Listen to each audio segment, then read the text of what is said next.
मैंने अपनी फ़ैमिली में सारे डॉक्टर्स को देखा और अपने वालिद साहब को भी देखा। उनकी बहुत बिजी लाइफ थी, उनकी सोशल लाइफ नहीं थी, उनकी फैमिली लाइफ नहीं है। हमेशा से मेरी ये तमन्ना थी कि मैं जब अपनी प्रैक्टिकल लाइफ में आऊँ तो मेरी जो ज़िंदगी है उसमें मेरे पास टाइम हो। मेरी जो एजेंसी है वो complete e commerce solutions provide करती है। इसमें अमेज़ॉन के हवाले से प्राइवेट लेबल, होलसेल और ऑनलाइन आर्बिट्रेज का कंप्लीट सोल्यूशन प्रोवाइड करती है। मैं समझता हूँ कि वीएस जो है ना मार्केट में बहुत ज़्यादा है। वीएस है ना, उनमें क्लरिकल एबिलिटीज़ तो हैं, क्लरिकल स्किल्स हैं, लेकिन स्ट्रेटेजिक उनके पास स्किल्स नहीं है। मैं प्राइवेट लेबल अमेज़ॉन पे कर रहा हूँ और मैं होलसेल भी कर रहा हूँ। मैं खैर बाकी तो ऑफिसेज में इनेबलर्स के नहीं गया, गुजरांवाला में मेरा ज़्यादा जाना हो। मुझे एक बात वहाँ की बहुत पसंद है, बिल्कुल फ्रेंडली माहौल है। आप जिस तरह मर्ज़ी, जब मर्ज़ी, जो मर्ज़ी पूछें वो आपको जवाब देते हैं। आपके साथ इनफॉर्मल उनके कनेक्शंस हैं।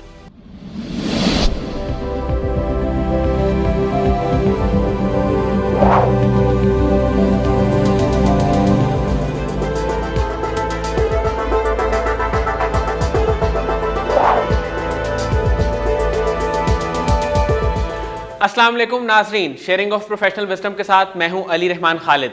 आज जो मेहमान हमारे साथ मौजूद हैं वो सीईओ हैं एजेंसी 96 के, जो डिजिटल मार्केटिंग और ई कॉमर्स सॉल्यूशंस प्रोवाइड करती है।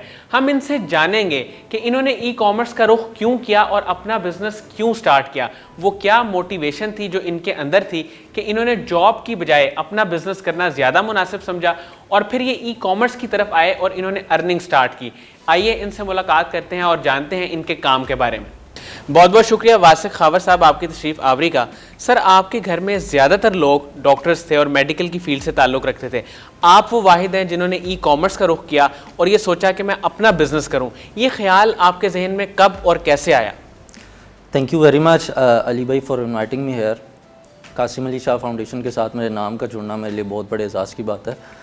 अली भाई, मैंने अपनी फ़ैमिली में सारे डॉक्टर्स को देखा और अपने वालिद साहब को भी देखा। उनकी बहुत बिजी लाइफ थी, उनकी सोशल लाइफ नहीं थी, उनकी फैमिली लाइफ नहीं है। तो मैंने हमेशा से मेरी ये तमन्ना थी कि मैं जब अपनी प्रैक्टिकल लाइफ में आऊँ तो मेरी जो ज़िंदगी है उसमें मेरे पास टाइम हो, मेरे पास फैमिली टाइम हो, मेरे पास फ्रेंड्स टाइम हो और मेरे पास लोकेशन की इंडिपेंडेंस हो, मेरे पास टाइम की इंडिपेंडेंस हो। और मैं समझता हूँ कि मैं इसे अचीव कर रहा हूँ और मैं काफ़ी हद तक कामयाब हो गया हूँ और इसमें मैं बड़ी अच्छी तरह से इसकी तरफ आगे जा रहा हूँ। और मुझे घर वालों ने बिल्कुल नहीं रोका और मैं जो भी करना चाहा मैंने वो किया। और हमेशा से मेरी ये ख्वाहिश थी कि मैं अपना बिज़नेस करूं, तो अब अल्हम्दुलिल्लाह मैं अपना बिज़नेस कर रहा हूँ ई कॉमर्स का। अपनी डिजिटल मार्केटिंग और ई कॉमर्स सॉल्यूशन एजेंसी भी चला रहा हूँ, अमेज़ॉन पे काम कर रहा हूँ, दूसरों को सर्विसेज भी दे रहा हूँ। सर, आपकी जो एजेंसी है वो इस वक्त क्या क्या सर्विसेज प्रोवाइड कर रही है और ये इतना बड़ा बिजनेस प्लान आपने कैसे बनाया और कैसे सोचा कि मैं इसको एग्जीक्यूट करूँगा और फिर लोगों को भी इसमें साथ मिलाऊँगा? अच्छा अली भाई, ये इतना बड़ा जो है ना, ये सिर्फ दिमाग में कि आप उसको कितना बड़ा सोचते हैं, अपने आप में आप क्या सोचते हैं कि ये बड़ा है ये नहीं। मैं नहीं समझता कि ये कोई बहुत बड़ा बिज़नेस है। मेरी जो एजेंसी है वो complete e commerce solutions provide करती है। इसमें अमेज़ॉन के हवाले से प्राइवेट लेबल, होलसेल और ऑनलाइन आर्बिट्रेज का कंप्लीट सॉल्यूशन प्रोवाइड करती है। इसके अलावा मेरी जो कंपनी है वो एटसी पे काम करना, उसके साथ सारी सर्विसेज देती है। डिजिटल मार्केटिंग का कंप्लीट सॉल्यूशन, उसमें social media handling, e commerce store development, Shopify store development और डिज़ाइन कंसल्टेंसी, सारी सर्विसेज देते हैं हम। सर, मुझे ये बताएं कि जब आप ई कॉमर्स की फील्ड में आए, सबसे मुश्किल काम आपको कौन सा लगा, या कोई ऐसा काम जहाँ पे आपको लगा कि यार यहाँ तो मैं फंस गया हूँ, शायद मैं किसी और फील्ड में चला जाता तो वो ज़्यादा बेहतर होता। वो मुश्किल काम बताएं। अच्छा, मैं नहीं समझता कि कोई काम मुश्किल था, लेकिन जब इंसान ई कॉमर्स की फील्ड में आता है ना तो इसमें डोमेन्स काफ़ी ज़्यादा हैं और मेरी कोई पर्सनालिटी ऐसी है कि मैं चाहता हूँ कि मैं बहुत ज़्यादा बिज़नेस करूँ, बहुत ज़्यादा फील्ड्स में घुसूँ। जो मुश्किल मेरे साथ ये आई, वो मुश्किल ये थी कि इंटरनेट पे ऑनलाइन जो इन्फॉर्मेशन का बहुत ज़्यादा ओवरलोड है, तो बंदा डिस्ट्रैक्ट हो जाता है। एक फील्ड में काम कर रहा होता है, उससे कोई और चीज़ नज़र आ जाती है, वो फिर चाहता है कि मैं उधर भी चला जाऊँ, मैं यहाँ भी चला जाऊँ। तो मुझे थोड़ी सी डिस्ट्रैक्शन की वजह से थोड़ी फेस करना पड़ा कि मैं एक जगह स्टिक नहीं रहा, मैं ज़्यादा सारी डोमेन्स में चला गया। लेकिन अल्लाह का शुक्र, अल्लाह ने सारे ही अचीव करवा दिए। सर, ये ई कॉमर्स में बहुत सारे वर्चुअल असिस्टेंट काम कर रहे हैं, वो अपनी जो स्ट्रेटेजिक एबिलिटीज़ हैं उन पे फोकस नहीं करते, उसकी क्या वजह है और आप उन्हें क्या सजेस्ट करेंगे कि वो किस तरह बेहतर तरीके से काम कर सकते हैं? अच्छा अली भाई, मैं समझता हूँ कि वीएस जो है ना मार्केट में बहुत ज़्यादा है। हर जगह आप देखें वीएस, आप किसी ग्रुप में एक पोस्ट लगा दें कि मुझे वीए चाहिए तो कमेंट से भर जाता है। लेकिन जो वीएस है ना उनमें क्लरिकल एबिलिटीज़ तो हैं, क्लरिकल स्किल्स हैं, लेकिन स्ट्रेटेजिक उनके पास स्किल्स नहीं है।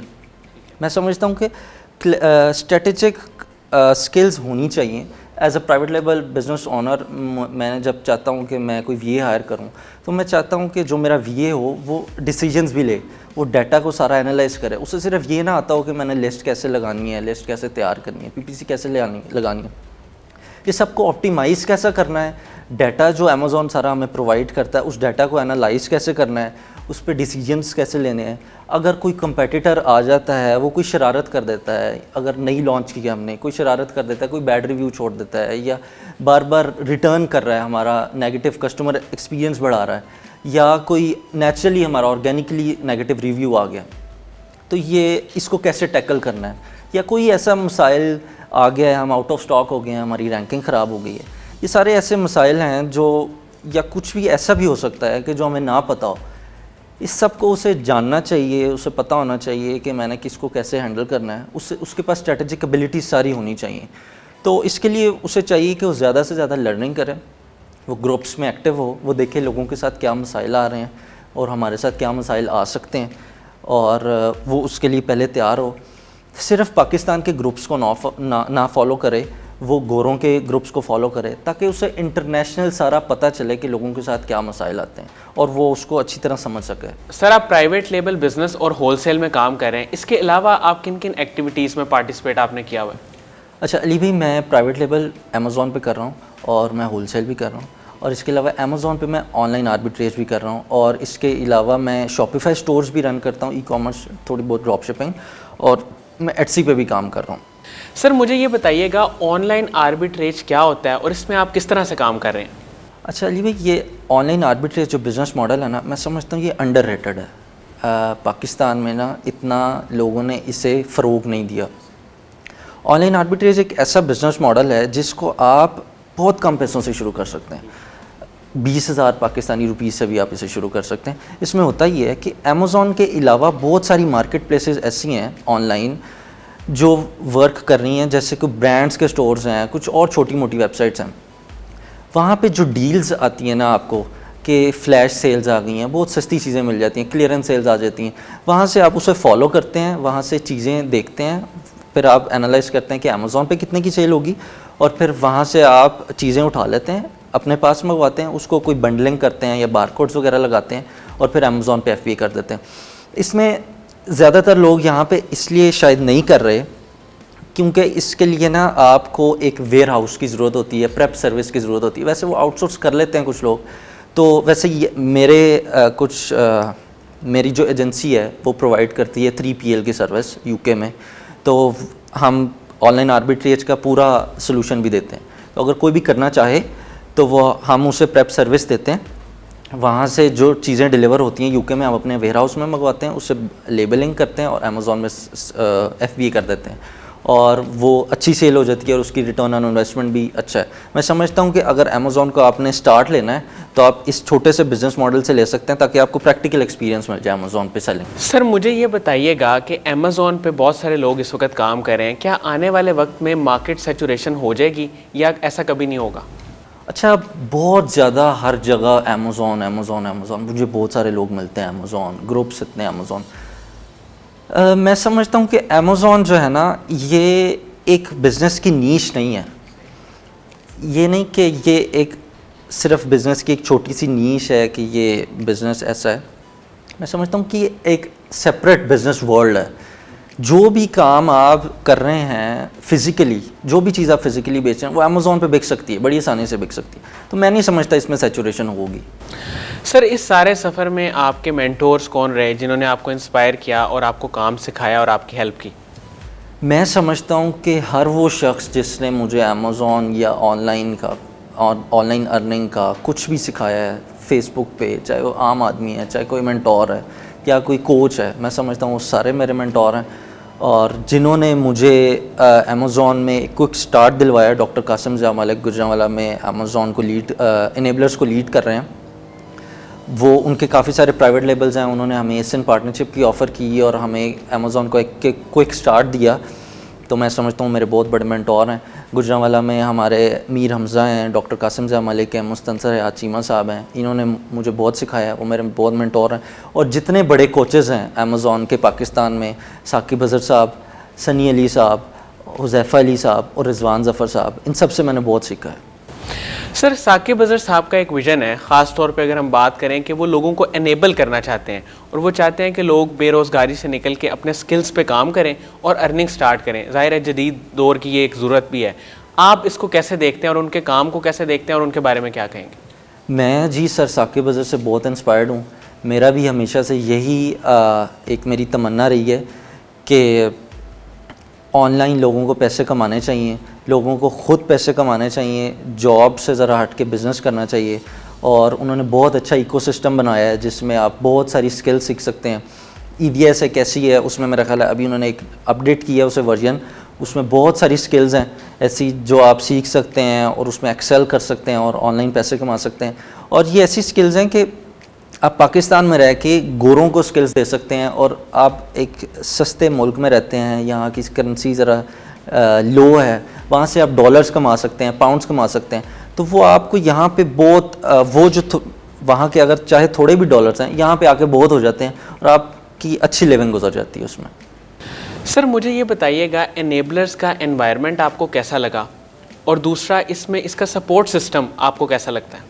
मुझे इनेबलर्स की, मैं खैर बाकी तो ऑफिसेज में इनेबलर्स के नहीं गया, गुजरांवाला में मेरा ज़्यादा जाना हो। मुझे एक बात वहाँ की बहुत पसंद है कि वो बिल्कुल फॉर्मल तरीके से नहीं हमारे साथ चलते कि एक ये रूल्स हैं, आपने एक दफ़ा आना है या आपने ऐसे करना है, या अगर आपने आना है तो एक क्यू में बैठना है।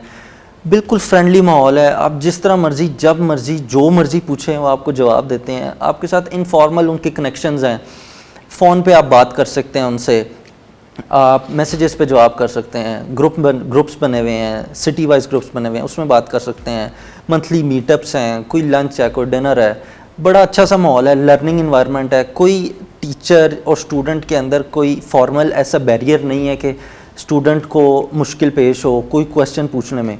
बड़ा फ्रेंडली सा माहौल है, बहुत लर्निंग होती है। मुझे बहुत पसंद है ये। सर, जो लोग ई कॉमर्स में आना चाहते हैं, आप उनको क्या सजेशंस देंगे? क्या ये एक अच्छी फील्ड है, आसान फील्ड है और वो इसमें आके जल्दी अर्निंग कर सकते हैं या मुश्किल है? ई कॉमर्स में जल्दी अर्निंग करना ये कोई क्विक रिच स्कीम नहीं है। ये हर बिज़नेस की तरह एक बिज़नेस है, इसमें टाइम लगता है, आप लर्न करते हैं, आप सीखते हैं और फिर आपको मुश्किलात भी आती हैं, आप मुश्किलात से कुछ सीखते हैं, कुछ हारते हैं अगर, तो आप कुछ सीखते हैं, सीख के फिर आगे निकलते हैं। तो मैं समझता हूँ कि ऑनलाइन अर्निंग एक ऐसी फील्ड है जिसमें आपको लोकेशन की इंडिपेंडेंस मिलती है, टाइम की इंडिपेंडेंस मिलती है, और अगर आप अच्छे से इस काम को करें तो आपको फाइनेंशियल इंडिपेंडेंस भी मिलती है। तो जहाँ मर्ज़ी आप जाके काम कर सकते हैं, जिस वक्त मर्ज़ी आप काम कर सकते हैं, जितना मर्ज़ी आप काम कर सकते हैं, आपने जितना काम करना है आप उतना काम कर सकते हैं। लेकिन काफ़ी सारे लोग जो हैं वो ये समझते हैं कि हमने थोड़ी सी चीज़ सीख ली है तो हम काम कर लेंगे।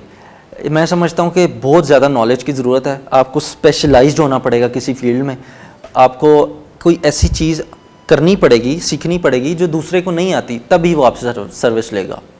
बहुत बहुत शुक्रिया वासिक खावर साहब आपकी तशरीफ़ आवरी का। नाज़रीन, मुझे उम्मीद है कि जो लोग इनके काम के बारे में और ई कॉमर्स के बारे में जानना चाहते हैं उनके लिए इंटरव्यू इंतहाई मुफीद साबित होगा। बहुत बहुत शुक्रिया, अपना बहुत ही ख्याल रखिएगा। अल्लाह हाफ़िज़।